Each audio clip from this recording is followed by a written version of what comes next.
Hey guys, welcome back to the Conservative Patriot. My name's Keith. Hope you are doing well today. I was out last night, so little backdrop story. I recently picked up, and I know a few of you know that I am a pretty big Saab enthusiast. So I found a Saab on Craigslist maybe 2 weeks ago, and the guy wanted $600 for it. And basically he was selling it for parts. He didn't know what was wrong with it, and said it won't start, doesn't do anything when you turn the key. And I'm like, okay, well, could be a number of things, as easy as a dead battery, or more complicated all the way up to ignition switch, etc. So go up, try to get the car started. It's about an hour and a half away from me. Can't get it started while I'm at the guy's house because it's just the battery's completely dead. It didn't matter what I did to try to charge it, it just wasn't holding enough to even do anything. So I get it home, and it turns out the starter's bad. I mean, the wires were so corroded that it was obvious that was the problem.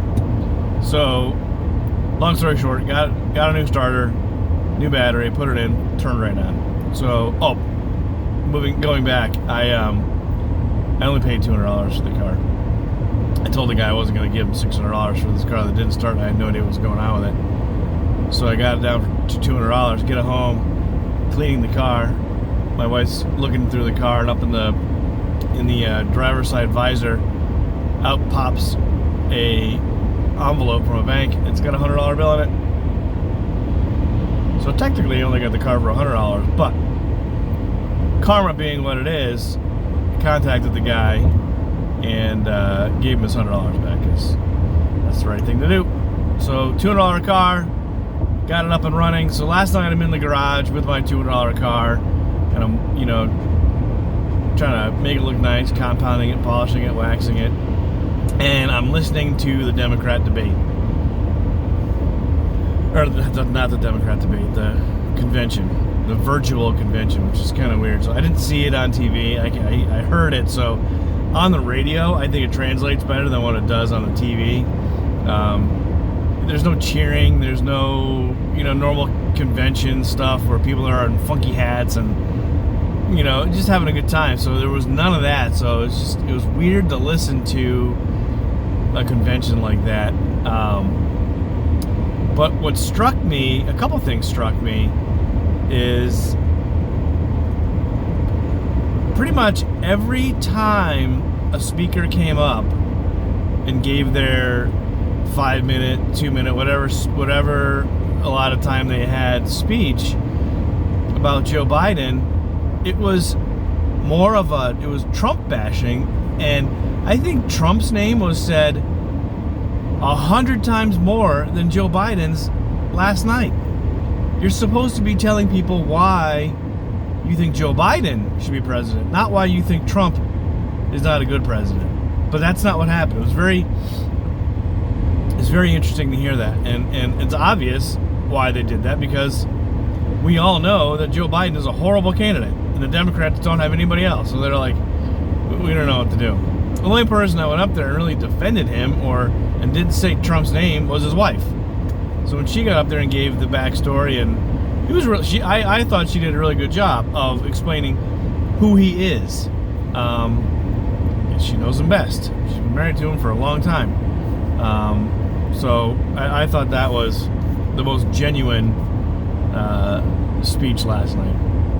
But what really got me was when AOC was talking for her 60 seconds, it was more like a minute and a half thing, basically telling everybody how she wants to tear this country down, and capitalism is bad, and socialism is great, and free, and she gets to the end and says, I second the nomination for Bernie Sanders. Now, I know that if somebody's going to be nominated for president, there needs to be a second. So if you guys listened to it or watched it last night, and you saw the delegates giving, so many delegates to Bernie Sanders, and then the majority of them to Joe Biden, because that's who they wanted as their nominee. In order to get a delegate, you need to be nominated, and then there needs to be a second to that. So when she said she seconds the nomination of Bernie Sanders, in a lot of people's eyes who don't know what the procedure is, it looked like she was totally abandoning Joe Biden and sticking with Bernie Sanders, which is awesome.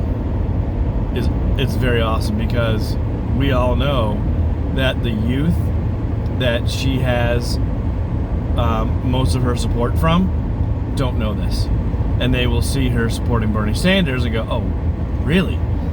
Well, this progressive woman that I like still supporting Bernie Sanders. So now, do I vote for Joe Biden, or do I write in Bernie Sanders, or what do I do?" That's good news, and I think that a lot of people saw that and were like, "Oh my God, she's going for Bernie Sanders, not Joe Biden," which is not the case. So, but anyways, I thought that was, it's just the way that she worded it and stopped. She didn't say, I second the nomination of Bernie Sanders, but support whatever. She could have said something so that everybody knew that it was a procedural moment, but it didn't come off that way, which I thought was kind of funny. So I guess more to come tonight, and tomorrow night Joe Biden gets up there, gets up and out of his armchair in the basement and does his own little speech. Not sure where the heck he is, but the fact that they're all doing this virtually and hiding in their houses, or pretending that they're hiding, and we're all staying in our houses because that's what we're supposed to do, and President Trump, is failing the world. He told us we don't have to worry about masks, and he said it wasn't going to be that bad, and he did this and he did that. But I'm like, you do realize, and they're saying he never listened to anybody on his medical staff task force regarding what should be done. That's who he was listening to, and that's what they were saying at the time. If you go back to February, Fauci's like, yeah, don't worry about it. It's not going to be that big of a deal. Don't worry about wearing a mask. In March, he's still saying, don't worry about it. No need to wear a mask. If you're healthy, go for it. Go on a cruise. So, for them to blame Trump for following the advice of his medical staff is asinine, and we all know that. But that's what they're trying to paint him as, this person who is rogue and doing his own things and hurting the country, and that's why 140,000 Americans died of the coronavirus, which is bullshit. And the average age of people who are dying of the coronavirus is something like 75 or something. So get a grip, people. Get a grip. Anyways, let's see what happens tonight. I think tonight Kamala Harris gets up and talks. That should be interesting after we all know that she has been bashing Joe Biden for the past, 8 months, 9 months, even a year. So we'll see how much bullshit comes out of her mouth. And I'll give another update tomorrow and let you guys know what I think about Kamala Harris's speech. Talk to you guys soon. Have a great day. And always remember to stay on the right side. Talk to you soon.